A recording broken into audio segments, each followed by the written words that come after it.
Presiden Jokowi mengatakan gagasan mengenai program pemindahan ibu kota negara dari Jakarta sudah dimulai sejak tahun 1957 pada era pemerintahan Presiden pertama Republik Indonesia Soekarno. Gagasan ini juga sempat dimunculkan Presiden kedua Republik Indonesia Soeharto yang berkeinginan memindahkan IKN dari Jakarta ke Jonggol, Jawa Barat. Ibu kota baru, IKN Nusantara. Kenapa ini dilakukan, pemindahan itu? Ini sudah dimulai, gagasan besar itu sejak tahun 1957 oleh Bung Karno. Tetapi karena ada pergolakan sehingga direm saat itu oleh Bung Karno. Tahun 57 sudah mau dipindahkan sudah diputuskan di Palangkaraya. Zaman Pak Harto juga mau dipindah ke Jawa Barat di Jonggol.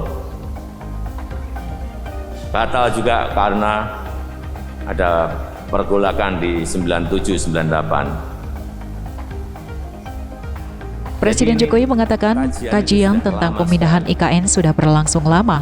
Dewan Perwakilan Rakyat RI pada 18 Januari 2022 telah mengesahkan rancangan undang-undang tentang ibu kota negara menjadi undang-undang.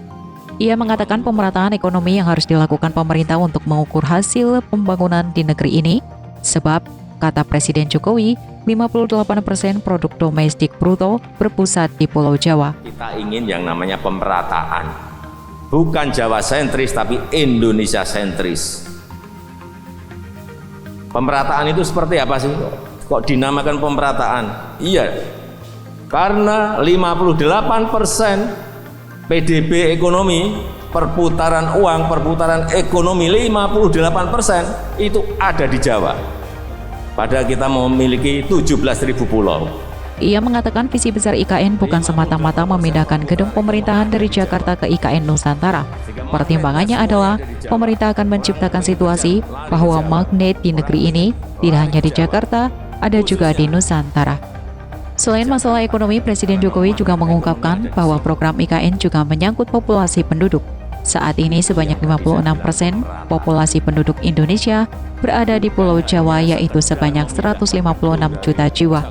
Menurut Presiden Jokowi, secara spesifik, komposisi IKN terdiri atas 70% area hijau, 80% menggunakan transportasi publik, 80% menggunakan energi baru terbarukan, dan 10 minutes intercity, dan satu tempat ke tempat lain hanya 10 menit. Bisa ke sini, bisa ke sini.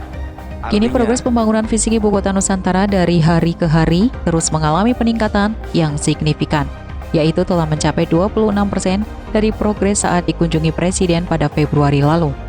Hal tersebut diungkapkan Menteri Perencanaan Pembangunan Nasional PPN atau Kepala Badan Perencanaan Pembangunan Nasional Suharso Monoarfa di kantor Presiden Jakarta pada Rabu 12 Maret 2023. Pembangunan tersebut meliputi pembangunan infrastruktur dasar seperti infrastruktur air minum, sanitasi, jalan, gedung pemerintahan, dan perumahan.